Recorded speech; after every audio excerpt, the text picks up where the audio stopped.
सगळ्या इन्फॉर्मेशनचा वेग वाढेल. वातावरण रखडलेले काहीतरी कौटुंबिक किंवा घराशी संबंधित निर्णय जे असतील ते आपण किंवा बिझनेसमध्ये अचानक काही मोठे पॉझिटिव्ह बदल होतील, काही सडन ब्रेकथ्रूज मिळू शकतील, काही स्पेसिफिक सेक्टर्स जे आहेत ह्या सगळ्या क्षेत्रांमध्ये जी लोक काम करतायत त्यांच्यासाठी पण हा 5 दिवसांचा काळ खूप महत्त्वाचा विषयी आपण डिस्कस करणार आहोत आणि ते म्हणजे 12 ऑगस्टला होणारं कर्क राशीतलं पूर्ण सूर्यग्रहण.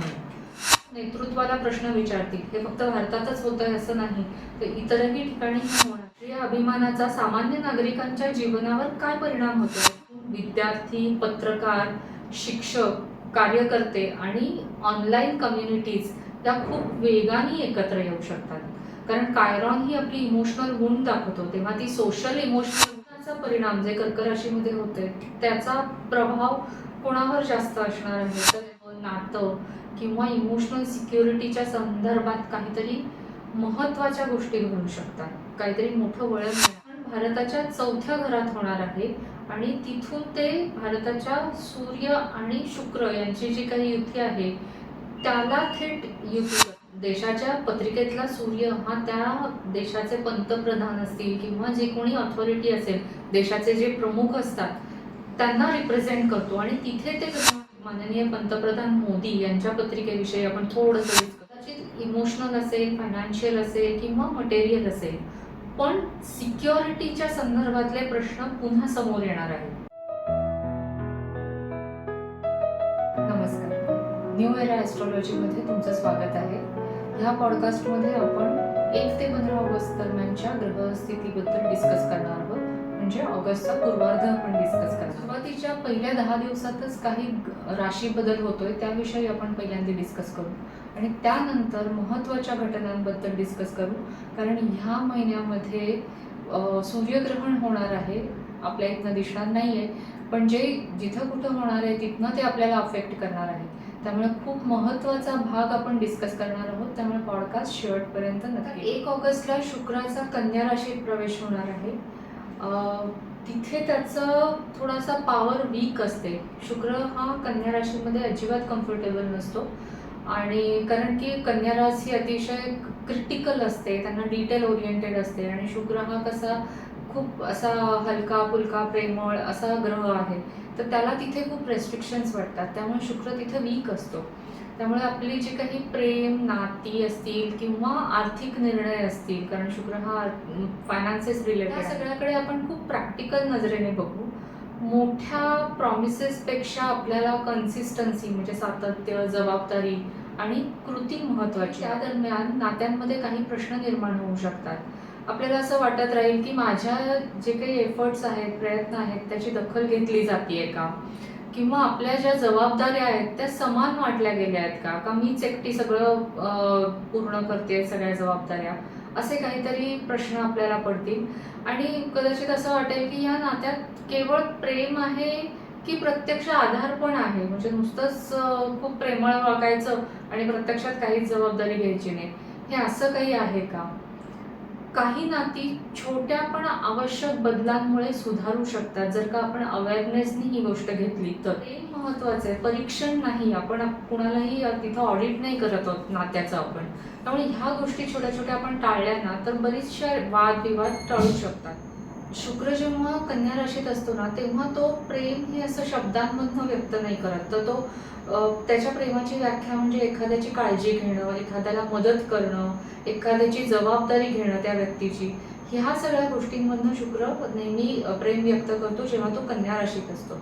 त्यामुळे ही गोष्ट आपण लक्षात ठेवू. 2 ऑगस्टला मंगळ मिथुन राशीत प्रवेश करेल. मिथुन राशी बुधाची रास असते, त्यामुळे ओव्हरऑलच सगळ्या इन्फॉर्मेशनचा वेग वाढेल, वातावरणाचाच वेग वाढेल.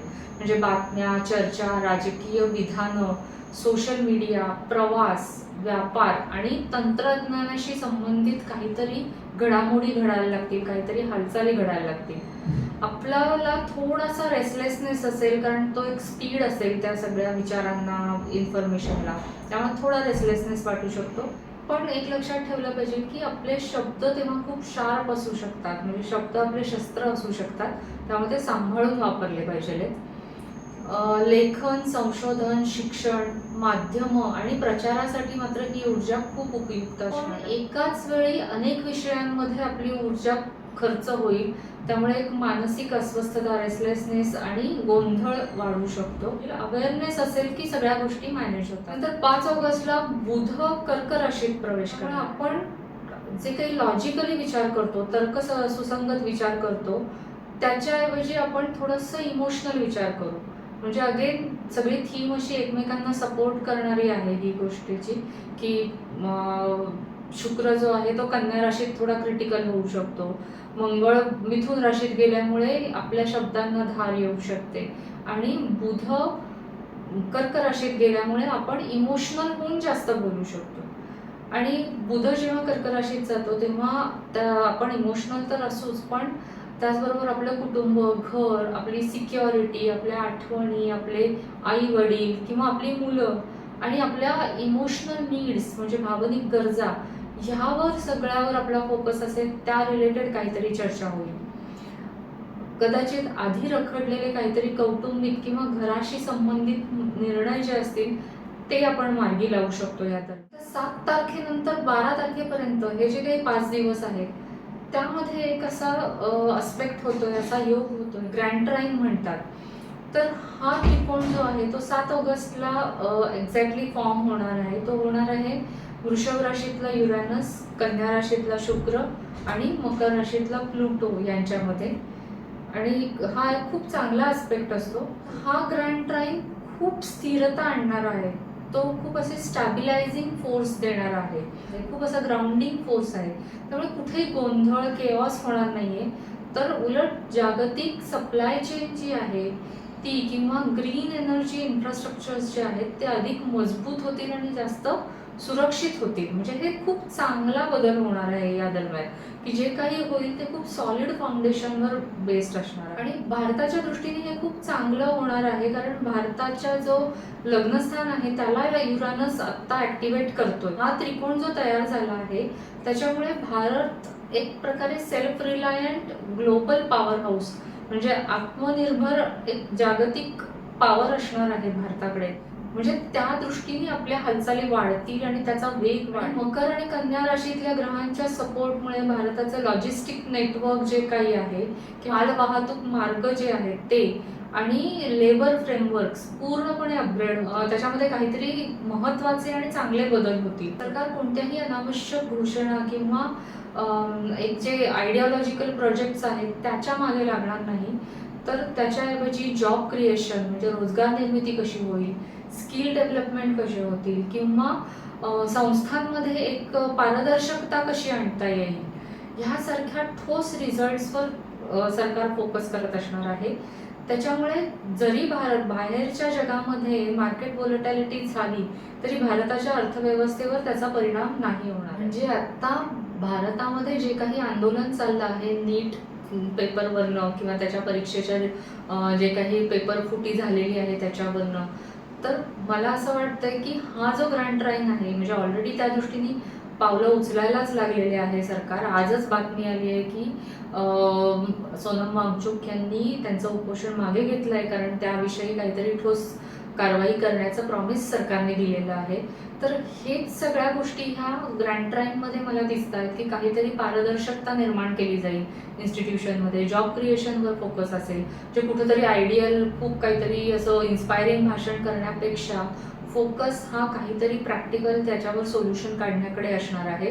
अशा प्रकारे हा ग्रँड ट्राईनची ऊर्जा आपल्याला अफेक्ट करणार आहे. आता वैयक्तिक पातळीवर पण ही ऊर्जा आपल्याला खूप मदत करणार आहे. हा खूप ग्राउंडिंग आणि प्रोडक्टिव्ह एनर्जी असल्यामुळे काही महिने जर का आपल्या आयुष्यात खूप गोंधळ झाला असेल, काही विस्कळीत झालं असेल, केओटिक झालं असेल आपलं आयुष्य, तर ह्या आठवड्यामध्ये, ह्या 5 दिवसामध्ये 7 ते 12च्या दरम्यान खूप स्टॅबिलिटी मिळेल, स्थिरता मिळेल. मग त्या दरम्यान आपण आपलं पैशाचं पण नियोजन खूप चांगलं करू शकतो, फायनान्शियल ऑर्गनायझेशन खूप चांगलं करू शकतो. आपली बँकेतली खाती असतील, इन्व्हेस्टमेंट असेल किंवा आपलं बजेटिंग असेल, हे सगळं पुन्हा नीट तपासण्यासाठी हा काळ खूप चांगला असेल. किंवा लॉंग टर्म फायनान्शियल प्लॅन्स बनवायचे असतील तर त्यासाठी पण हा काळ चांगला असेल.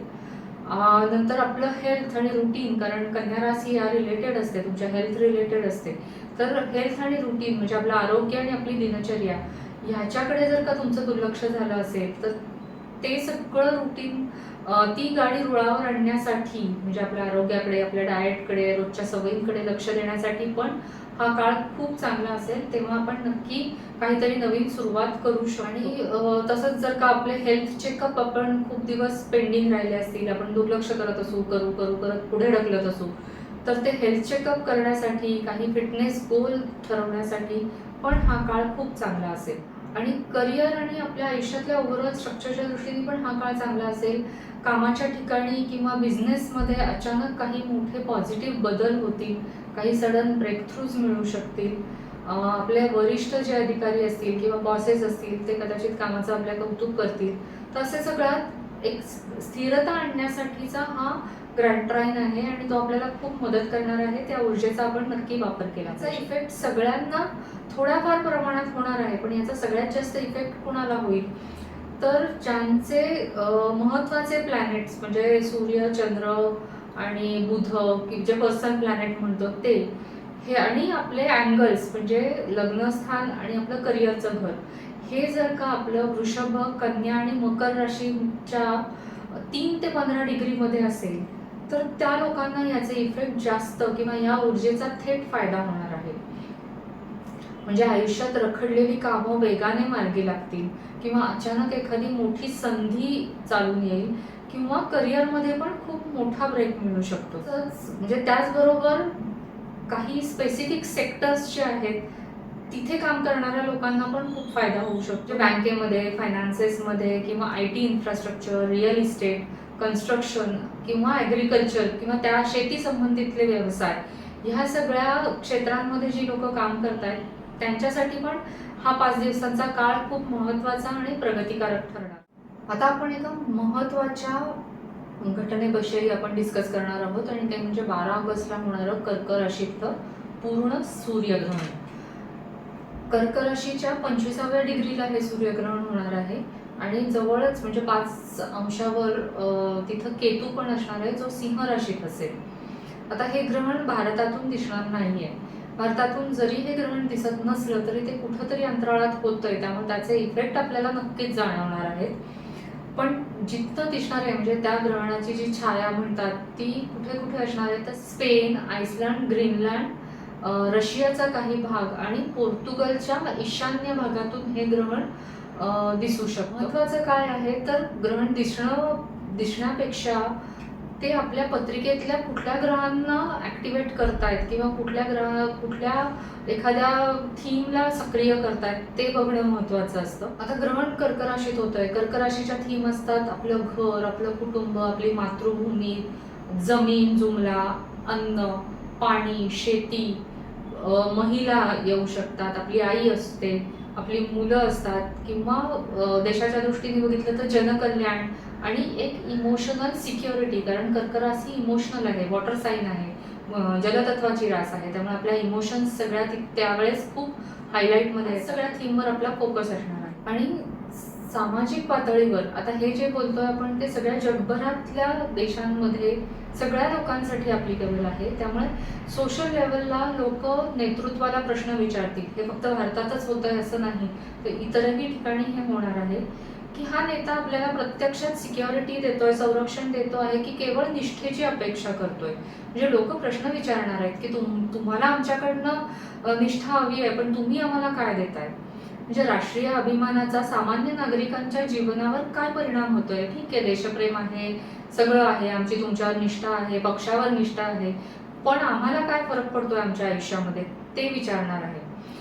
आणि एखादी सामाजिक व्यवस्था प्रत्यक्षात आपल्याला खरंच सुरक्षितता देतीये का, मग ती न्याय व्यवस्था असेल, पोलीस खातं असेल किंवा गव्हर्नमेंटची इतर खाती असतील, की फक्त आपल्याला एक सामर्थ्याचं चित्र की आमच्या अंडर हे सगळे खाती आहेत याचं चित्र निर्माण करताय.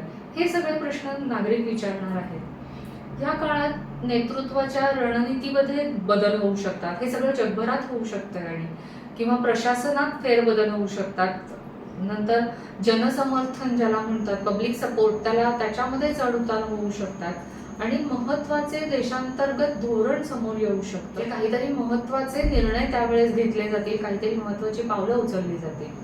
आता हे जे ग्रहण आहे ह्याला शनी खूप चांगला सपोर्ट करतो. ह्या दरम्यानचा हा खूप चांगला योग आहे.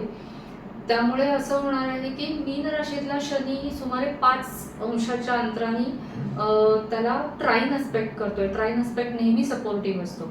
त्यामुळे खूप असं काहीतरी अनियंत्रित परिस्थिती झाली आहे असं नाही होणार. तर त्याच्याऐवजी काहीतरी जबाबदाऱ्या घेतल्या जातील, नियम ठरवले जातील आणि काहीतरी रिस्ट्रक्चरिंग होऊ शकतं.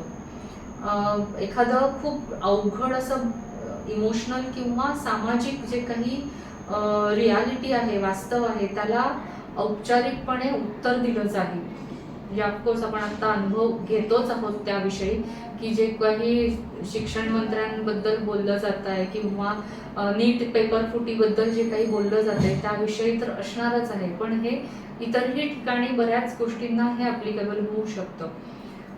नवीन नियम, दीर्घकालीन योजना किंवा संस्थात्मक सुधारणा म्हणजे इन्स्टिट्यूशनमध्ये काहीतरी बदल होणे, हे सगळ्या गोष्टी समोर येऊ शकतात. आता वैयक्तिक पातळीवर बघितलं तर आपलं कुटुंब, घर किंवा आपले आई वडील किंवा आपली मुलं ह्या संदर्भात काहीतरी जबाबदारी स्वीकारायला लागू शकते. म्हणजे आपल्याला काहीतरी ॲडिशनल रिस्पॉन्सिबिलिटी आपल्याला येऊ शकते. गोष्टी खूप त्या दरम्यान काही गोष्टी सोप्या नसणार आहेत, पण त्या खूप मॅच्युअर्डली हँडल करायला लागतील आणि ती क्षमता आपल्याला हा शनी देणार आहे ह्या योगातनं. आता ग्रहणाच्या दिवशी म्हणजे आपण ग्रहण आणि त्याच्या आजूबाजूला होणारे प्लॅनेटरी योग म्हणजे ग्रहांनी केलेले योग असं आपण डिस्कस करतोय. तर जसं शनी या ग्रहणाला सपोर्ट करतोय, तर त्याच दरम्यान बुध आणि प्लुटो एकमेकांना विरोध करणार आहेत जेव्हा ग्रहण चालू असणार आहे तेव्हा. त्यामुळे कर्क राशीमध्ये बुध असेल आणि मकर राशीमध्ये प्लुटो आहे आणि ते त्यावेळेस समोरासमोर असणार. गुरु बुधाच्या जवळ असणार आहे. त्यामुळे एखादी बातमी, घोषणा किंवा कागदपत्र खूप मोठ्या चर्चेमध्ये येऊ शकतात. काहीतरी मिळेल असं की ज्याच्यामुळे काहीतरी मोठ्या बातम्या बाहेर येऊ शकतात. सरकारी तपास, गुप्त माहिती किंवा कायदेशीर कागदपत्र, माध्यमांवरचा कंट्रोल म्हणजे सोशल मीडियावरचा कंट्रोल, नॅशनल सिक्युरिटी किंवा जे सार्वजनिक पैसे आहेत त्या संबंधित काहीतरी माहिती समोर येऊ शकते. आता कर्क राशीतला बुध मातृभूमी, कुटुंब आणि सुरक्षेची भावना ह्याविषयीचं जे काही इमोशनल स्टोरी आहे ती वापरणार आहे. पण प्लुटो मात्र त्याला विचारेल की ही स्टोरी जी आहे ती सांगण्यामागे कोणाची सत्ता आणि कोणाचा फायदा लपलेला आहे. म्हणजे थोडक्यात जे काही आता घडतंय की खूप इमोशनल म्हणजे मुद्दा खरंच व्हॅलिड आहे नीट पेपर फुटीचा, पण इतर लोक त्याचा जो काही गैरफायदा घेत आहेत तसं काहीतरी होण्याची शक्यता आहे की आपली देशाबद्दल असेल, कुटुंबाबद्दल असेल किंवा तुमच्या सेफ्टी सिक्युरिटीच्या विषयी असेल, खूप इमोशनली ह्या सगळ्या बातम्या वापरल्या जाऊ शकतात किंवा इमोशनली इन्स्टिगेट केलं जाऊ शकतं. पण प्लुटो इथं असल्यामुळे तो पुन्हा एकदा त्याला विरोध करून म्हणणार आहे की हे कोणाच्या फायद्याचं आहे हे सगळं होणं, म्हणजे रियालिटी दाखवून देणार आहे.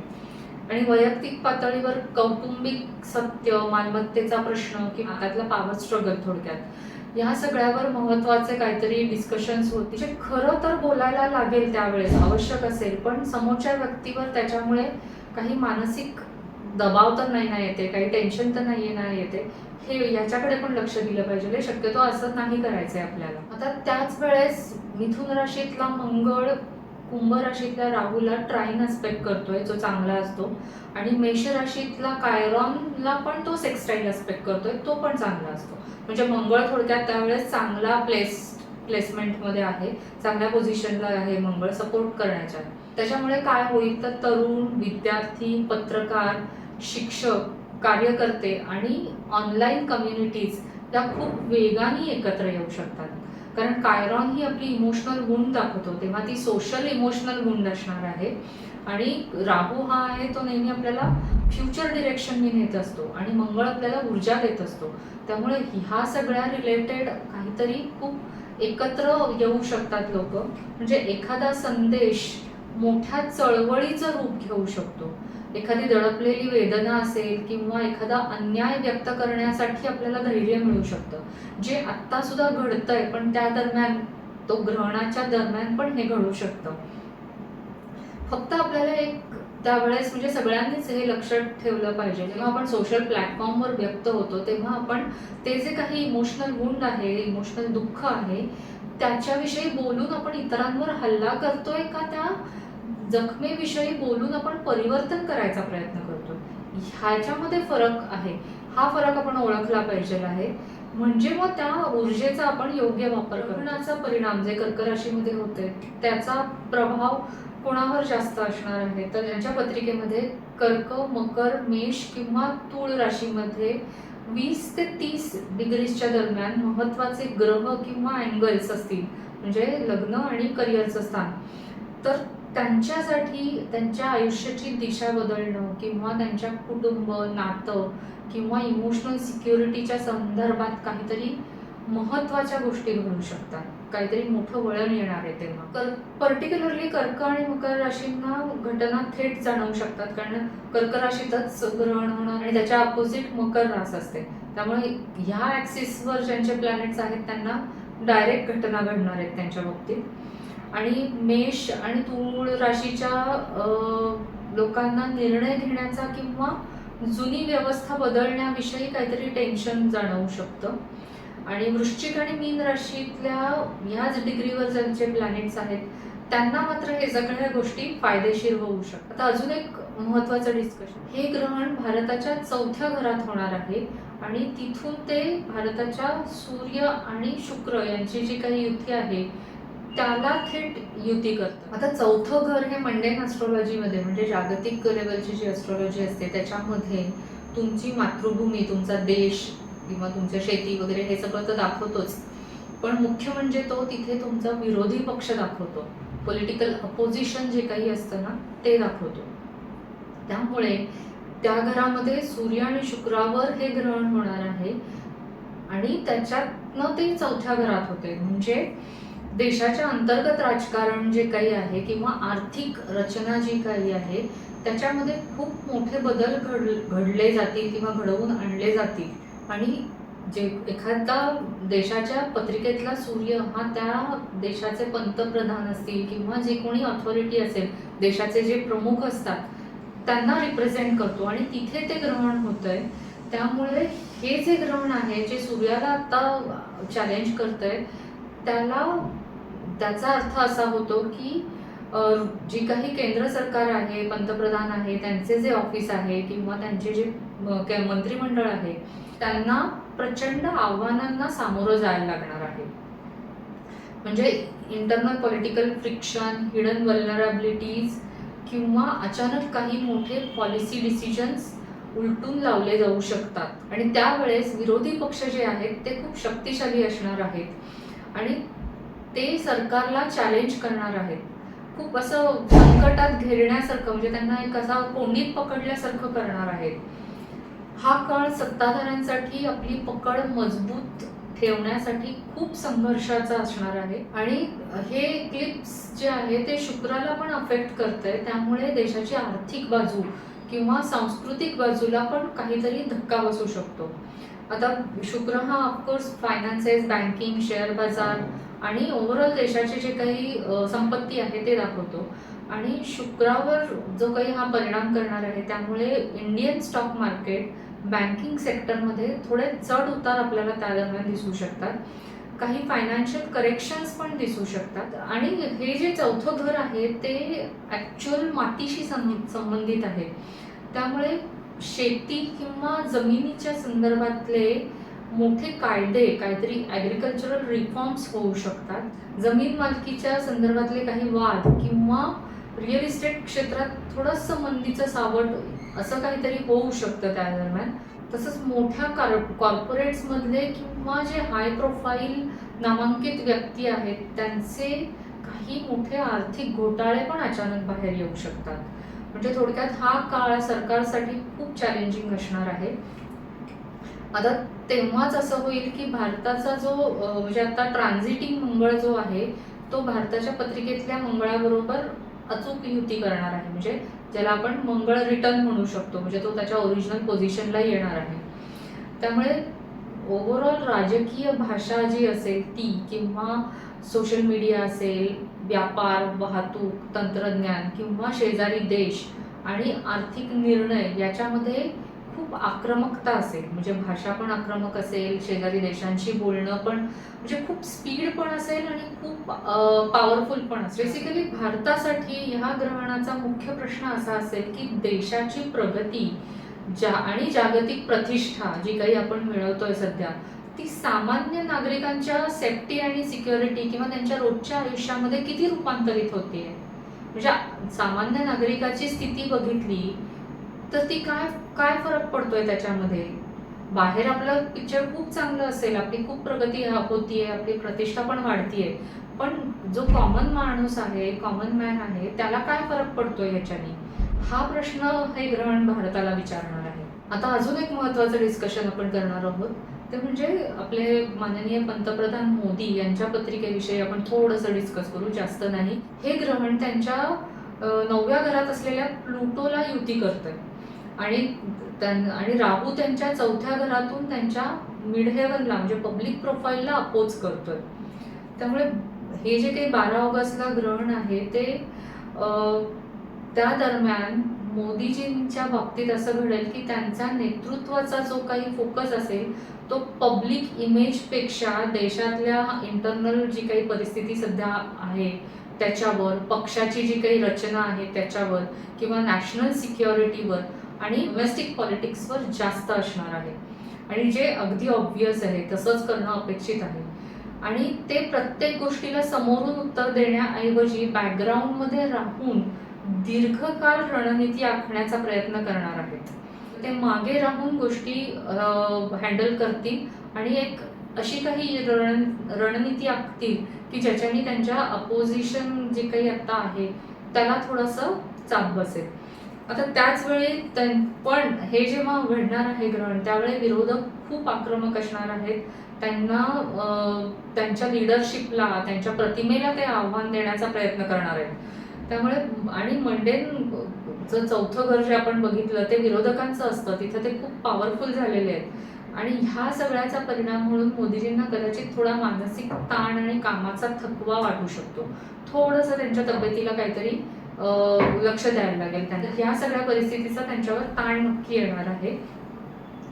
हा काळ म्हणजे सत्ता काही त्यांची हलणार नाहीये, त्यांच्या सत्तेवर काही परिणाम होणार नाहीये, पण त्यांच्या नेतृत्वाची दिशा, त्यांच्या काम करण्याची पद्धत आणि भविष्यातला राजकीय वारसा, जे काही बदल होणार आहे, ह्या सगळ्याविषयी काहीतरी महत्वाचा टप्पा म्हणजे हे ग्रहण असणार आहे की त्यांचा राजकीय वारसा कोण चालवणार, काहीतरी त्यांचे फेरबदल होणार आहेत आणि त्या दृष्टीने हे ग्रहण म्हणजे एक मोठा टप्पा असणार. हे ग्रहण स्पेनमधनं पूर्ण दिसणार आहे तिथे, त्यामुळे तिथे त्याच्यावर कदाचित जास्त परिणाम असू शकतात. तर हे ग्रहण तिथे 7व्या घरात म्हणजे जे आपल्या अलायज जे असतात, आपले पार्टनरशिपच्या घरात होते. आणि सगळ्यात महत्वाचं म्हणजे प्लुटो स्पेनच्या लग्नस्थानाशी युती करतोय, हे खूप महत्वाचं आहे.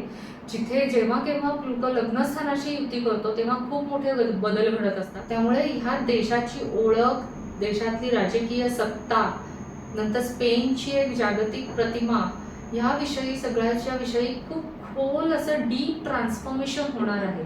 न्यायालयीन, घटनात्मक किंवा आंतरराष्ट्रीय बातमी पण येऊ शकते स्पेन विषयी. आणखीन असं होऊ शकतं की राष्ट्रीय उत्पन्न, कर्ज, कर, बँकिंग, पर्यटन आणि युरोपियन निधी या संबंधित काहीतरी आर्थिक वास्तव त्यांच्या समोर येऊ शकतं. आता स्पेनचा पण मंगळ रिटर्न होतोय, त्यामुळे शिक्षण, माध्यमं, क्रीडा, संस्कृती किंवा राजघराण्याच्या संबंधित एखादा विषय खूप सक्रिय होऊ शकतो, म्हणजे चर्चेत येऊ शकतो. म्हणजे थोडक्यात सांगायचं झालं तर मे बी बाहेरनं तेव्हा स्पेनचं चित्र आपल्याला खूप छान दिसत असेल, एकदम सगळं व्यवस्थित चाललंय असं वाटेल, पण त्याच्या मागे देशाची ओळख, स्पेनची ओळख किंवा आंतरराष्ट्रीय संबंध आणि फायनान्शियल प्रायोरिटीज बदलणं याविषयी एक गंभीर प्रक्रिया सुरू असणार आहे. म्हणजे स्पेन बदलतो. आता असं असतं की ॲस्ट्रोकार्टोग्राफी पण आपण बघतो, म्हणून जिथं ग्रहण दिसतंय तेवढेच प्रदेश महत्त्वाचे नसतात, तर ती ग्रहणाची जी लाईन आहे ती जगाच्या नकाशात कुठून जातीये ते बघितलं तर तिथे त्या प्रदेशांना पण खूप काहीतरी इफेक्ट करू शकतो. त्यामुळे जर का आपण याची मिडहेवनची लाईन बघितली, ती जी लाईन बघितली तर फिलाडेल्फिया, मॉन्ट्रियल जवळून पेरू आणि अर्जेंटिनामधनं ती जाती आहे. तर ह्या प्रदेशांमध्ये पण सरकार, नेतृत्व, राष्ट्रीय प्रतिमा आणि महत्त्वाच्या सार्वजनिक निर्णयांवर काहीतरी ठोस काहीतरी घटना घडू शकतात. आता ह्या ग्रहणाचा ऊर्जेचा उपयोग आपण कसा करायला पाहिजे किंवा ग्रहणाच्या काळात आपण काय करायला पाहिजे किंवा काय नाही करायला पाहिजे त्याविषयी आपण बोलू. हे ग्रहण कर्क राशीत होतंय, त्यामुळे ते खूप इमोशनल असणार आहे, संवेदनशील असणार आहे. त्यामुळे काळजी घेणं खूप गरजेचं आहे. सगळ्यात पहिले म्हणजे ह्या काळात कोणतेही मोठे आणि महत्त्वाचे निर्णय घाईघाईने घ्यायचे नाहीयेत. लाईफ डिसिजन्स टाळले पाहिजे आहेत. नात्याविषयी असतील, व्यवहाराविषयी असतील, नाही करायचे काही. ग्रहण काळात आपली बुद्धी आणि आपल्या भावना ह्या थोड्या गोंधळलेल्या असतात, कारण सूर्याचा आणि प्रकाश जो असतो तो अडलेला असतो, त्याचा डायरेक्ट इम्पॅक्ट आपल्यावर होतो.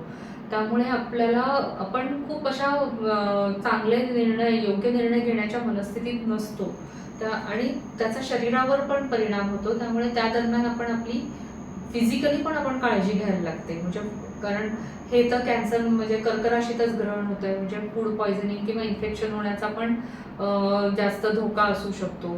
किंवा कर्करास घर, प्रॉपर्टी पण हे करते, अफेक्ट करतं. त्यामुळे त्या आठवड्यात प्रॉपर्टीचं डील पण असू शकेल. शक्यतो त्या दिवशी न करता थोडंसं पुढे ढकललं तरी चालू शकणार आहे. आणि ओव्हरऑलच कुठेही इमोशनल रिॲक्शन नाही द्यायचे आहेत किंवा आर्थिक, व्यावसायिक किंवा कायदेशीर कागदपत्र तपासून बघायला पाहिजे आहे. किंवा खूप अशा भावनिक दबाव आलाय, काहीतरी इमोशनल प्रेशर आलाय, खूप कंपॅशन वाटते, खूप दया वाटते, असं काहीतरी फिलिंगमधनं पण काही निर्णय नाही घ्यायचे. कारण रॅशनल माइंड आपलं तेव्हा खूप कमी आपण वापरू शकतो. सगळं इमोशनवर बेस्ड असणार आहे. त्यामुळे नंतर आपल्याला पश्चाताप होण्यापेक्षा ते निर्णय शक्यतो होल्डवर ठेवलेले बरे असतात. आता ग्रहणाचे असे खूप परिणाम असतात आणि त्याच्या रिलेटेड काहीतरी आपण प्रिकॉशन नक्की घेऊ शकतो. तर यासाठी मी एक ग्रहणांचं गाईड तयार केलेलं आहे. त्या गाईडमध्ये मी एक्झॅक्टली सांगितलं आहे की ग्रहण कसे अफेक्ट करतात आणि त्याच्यासाठी आपण काय काळजी घेतली पाहिजे. तर लिंक मी खाली डिस्क्रिप्शनमध्ये देते, तुम्ही नक्की बघा, त्याचा तुम्हाला फायदा होईल. आता आपण पॉडकास्टच्या शेवटच्या टप्प्यात आलो आहोत. तर 15 ऑगस्टला बुध आणि गुरुची कर्क राशीमध्ये तंतोतंत युती होणार आहे. याविषयी आपण जूनच्या अखेरच्या पॉडकास्टमध्ये डिस्कस केलेलं होतं. तुम्हाला आठवत असेल तर बुध हा गुरुशी युती करायला आला होता आणि लगेच तो मागे फिरला आणि वक्री गेला होता. आणि तेव्हा आपण डिस्कस केलं होतं की ते 15 ऑगस्टला तो एक्झॅक्ट युती करणार आहे. तर काहीतरी बीज त्यावेळेस जूनच्या अखेरीला पेरलं गेलं होतं आणि त्याविषयी आपण खूप विचारमंथन करून त्याचा एक्झॅक्ट त्याचं रूपांतर आपण 15 ऑगस्टला काहीतरी निर्णयामध्ये करणार आहोत, असं आपण काहीतरी डिस्कस केलं होतं. तर त्याविषयी आपण बोलूया. त्या पातळीवर असं होईल की आपलं घर, आपलं कुटुंब, आपली सिक्युरिटी, आपली आई म्हणजे आई वडील, आपली मुलं आणि एक ओव्हरऑल आपलेपणाची भावना असते किंवा एक इमोशनल सपोर्ट असतो, भावनिक आधार असतो. ह्या सगळ्यावर आपला फोकस खूप असेल. गुरु जिथे जातो तिथं तो खूप एक्सपॅन्ड करतो. त्यामुळे ह्या सगळ्या भावना खूप जास्त असतील आपल्या. म्हणजे ही युती कुटुंबातल्या कुठल्या तरी महत्त्वाच्या विषयावर चर्चा घडवून आणू शकते. काहीतरी जुने मतभेद असतील तर त्यावर काहीतरी तोडगा निघू शकतो आणि एक इमोशनल वेलबिंगची प्रोसेस सुरू होईल. कदाचित असं होईल की घर, मालमत्ता, रिलोकेशन, शिक्षण किंवा एक्सपॅन्शन ऑफ द फॅमिलीमध्ये कुणाची तरी भर पडणे, कोणीतरी नवीन सदस्य ॲड होणे, ह्या संदर्भात काहीतरी बातम्या मिळू शकतात आपल्याला. हे खूप महत्त्वाचं आहे आणि गुरु आहे तिथं, त्यामुळे तशी काळजी करण्याचं कारण नाही. जे होईल ते चांगलंच होईल, फक्त जास्त इमोशन्स असतील तेव्हा.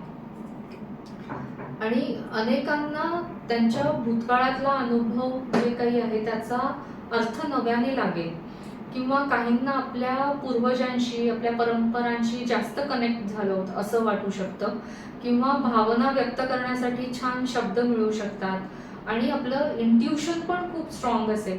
पण त्याचबरोबर खूप भावनांचा अतिरेक नाही होऊ द्यायचा आहे किंवा हिस्ट्री किंवा भूतकाळाचं खूप आपण आयडियलायझेशन केलंय, आदर्शीकरण केलंय, हे पण नाही होऊन द्यायचं किंवा फक्त भावनेच्या आधारावर निर्णय घेतलाय असं पण नाही करायचं. कारण असं होऊ शकतं, दोन्ही बाजूला जाऊ शकतात. त्यामुळे जूनच्या शेवटी जे काही बीज आपण पेरलं होतं ते आता पूर्णपणे रुजलेलं असणार आहे 15 ऑगस्टला. आणि वक्री काळात जे काही समजून घेणं आवश्यक होतं ते समजून घेऊन त्याच्यावर आपल्याला एक क्लॅरिटी येणार आहे. आणि ग्रहणाने जे काही प्रश्न आपल्या समोर समजून घेऊन आपण भविष्याची एक दिशा निश्चित करणार आहोत. म्हणजे ऑगस्टचा जो पूर्वार्ध आहे तो आपल्याला नक्कीच एका परिवर्तनाकडे नेणार आहे. काहीतरी आपल्या ट्रान्सफॉर्मेशन होणार आहे. सुरुवातीला एक रियालिटी दिसेल, आपण इमोशनल होऊ, पण त्यानंतर आपल्याला जाणवेल की आपल्या इमोशनल सिक्युरिटीची किंवा ओव्हरऑलच आपल्या सिक्युरिटीची आपण डेफिनेशन व्याख्याच बदलतो. आणि ह्याच विषयावर आपण आपलं एक पुढचं पॉडकास्ट घेऊन येणार आहोत. कारण की हा काळ खूप इमोशन्सचा असणार आहे. दोन ग्रहणाच्या मधला काळ आहे. खूप काही गोष्टी घडणार आहेत. काहींच्या पर्सनल आयुष्यात खूप काहीतरी घडणार आहे. देशाच्या पातळीवर काय घडतंय हे तर आपण बघतोच आहोत. युद्धाचं सावट आहे. तर एक इमोशनल सिक्युरिटी किंवा इमोशनल वेलबिंग कसं हँडल करायचं, कसं आणायचं, याविषयीचं आपण एक तज्ज्ञांबरोबर डिस्कशन करणार आहोत. तर ते पॉडकास्ट लवकरच येईल. मला असं वाटतंय की त्या पॉडकास्टमधून आपल्याला खूप काही इन्साइट्स मिळतील. त्यामुळे ह्या ग्रहणाच्या काळात आपल्याला कदाचित इमोशनल असेल, फायनान्शियल असेल किंवा मटेरियल असेल, पण सिक्युरिटीच्या संदर्भातले प्रश्न पुन्हा समोर येणार आहेत.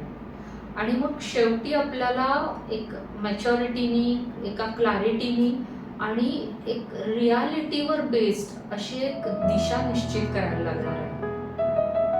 तर ह्या सगळ्यासाठी तुम्हाला खूप खूप शुभेच्छा. खरं तर आपल्याला सगळ्यांनाच खूप शुभेच्छांची गरज आहे. तर ह्या शुभेच्छा आपण एकमेकांना देऊ आणि पुन्हा भेटू पुढच्या पॉडकास्टमध्ये. Thank you so much.